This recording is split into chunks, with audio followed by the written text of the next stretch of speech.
আমাদের ওই 15, 16, 20 বছরের ছেলেরা যেভাবে আবেগ আপ্লুত হয়ে এখনই পরিপূর্ণ ইসলাম কায়েম করতে হবে, এটি সংশোধন করতে হবে, পর্দা ফরজ করে দিতে হবে, ঢাকা বিশ্ববিদ্যালয়ে মেয়েদেরকে এখন বোরকা ছাড়া প্রবেশ করতে দেবে না, নানান জিনিস লিখছে।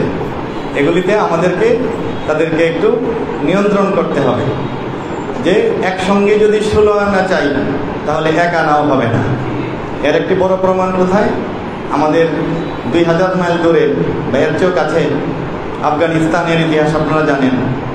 অনেক ত্যাগের বিনিময়ে, অনেক ওলামায়ে কেরামের শাহাদাতের বিনিময়ে আফগানিস্তান যখন 20-21 বছর আগে স্বাধীন হলো, পরাশক্তি রাশিয়াকে, সোভিয়েত ইউনিয়নকে পরাজিত করে, তখন তালেবানদের বা আমাদের ছেলেদের, ভাইদের তাদের আগ্রহ, তাদের উদ্দীপনা, উচ্ছ্বাস এমন হলো যে তারা এমন কিছু কাজ করলেন যে কাজের ফলে মূল লক্ষ্য থেকে বিচ্যুত হতে হলো এবং ষড়যন্ত্রকারী বা প্রতিপক্ষের সংখ্যা বেড়ে গেল। কাজ এমনভাবে করতে হয় যেন শত্রুর সংখ্যা কম থাকে, বিনা কারণে শত্রু বাড়ানোর তো কোনো দরকার নেই। তো এমন হলো যে সেই বিপ্লবটি এক কথায় বললে যে ব্যর্থ হয়ে গেল। তারপর দেখুন তারা লেখাপড়া করলেন, তাদের লেখাপড়া আমাদের কওমি মাদ্রাসার যে দাওরায়ে হাদিস বা মিশকাত শরীফ এই পর্যায়ের ছিল, কিন্তু তারা বুঝলেন যে সাহাবায়ে কেরামের জ্ঞান আরও বেশি ছিল, সকল ক্ষেত্রে তাদের যোগ্যতা, দক্ষতা ছিল।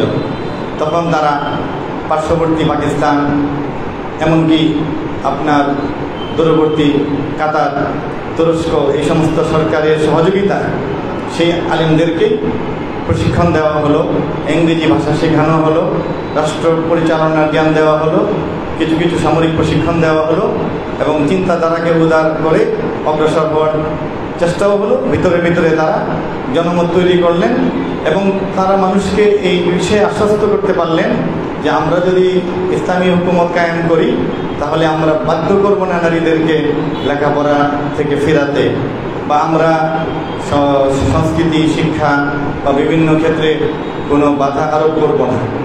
নারীদেরকেও তারা সাথে রাখলেন, যুবকদেরকেও রাখলেন, খেলাধুলা যারা করবে তাদেরকেও রাখলেন। এইভাবে একটি আধুনিক রাষ্ট্র ব্যবস্থা তারা করবেন বলে মানুষ যখন আশ্বস্ত হলো, তখন 80-90% মানুষ সেই তালেবানদেরকে সমর্থন দিল। ব্যাপক সমর্থন নিয়ে তারা 20 বছর কাজ করে একেবারে এমন পর্যায়ে গেলেন যে 21 সনের 15ই আগস্ট তারা কাবুল দখল করে আবার তারা সেখানে আলেমদের নেতৃত্বে আল ইমারা আল ইসলামিয়া আফগানিস্তান কায়েম করলেন। সেখানে তাদেরকে কাছাকাছি 3 বন্ধু সহযোগিতা করেছে। এক হলো চীন, পাকিস্তান আর রাশিয়া। এখন তারা তো আকীদার দিক থেকে হানাফি মাযহাবের তারা বড় আলেম, তবে ইসমানী হাফিজাহুল্লাহর পরামর্শ তারা নিতেন।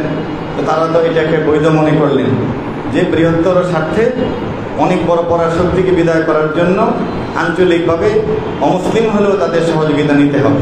লক্ষ্মীপুর আইডিয়াল আলিম মাদ্রাসা জাগতিক ও নৈতিক ইসলামী শিক্ষার সমন্বয়ে আপনার সন্তানকে সৎ, যোগ্য, আলেমে দ্বীন ও দেশপ্রেমিক সুনাগরিক হিসেবে গড়ে তোলার অঙ্গীকার নিয়ে লক্ষ্মীপুর আইডিয়াল আলিম মাদ্রাসা আছে আপনার পাশে।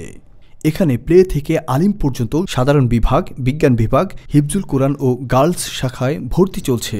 এখানে রয়েছে উন্নত যোগাযোগ ব্যবস্থা এবং রুচিশীল ও শিক্ষাবান্ধব পরিবেশ, আবাসিক, অনাবাসিক ডে কেয়ার ব্যবস্থা। লক্ষ্মীপুর আইডিয়াল আলিম মাদ্রাসা, কোর্ট বিল্ডিং সংলগ্ন, জুমুল স্টেশন, সদর, লক্ষ্মীপুর। নোয়াখালী টিভি, বৃহত্তর নোয়াখালীর প্রতিচ্ছবি।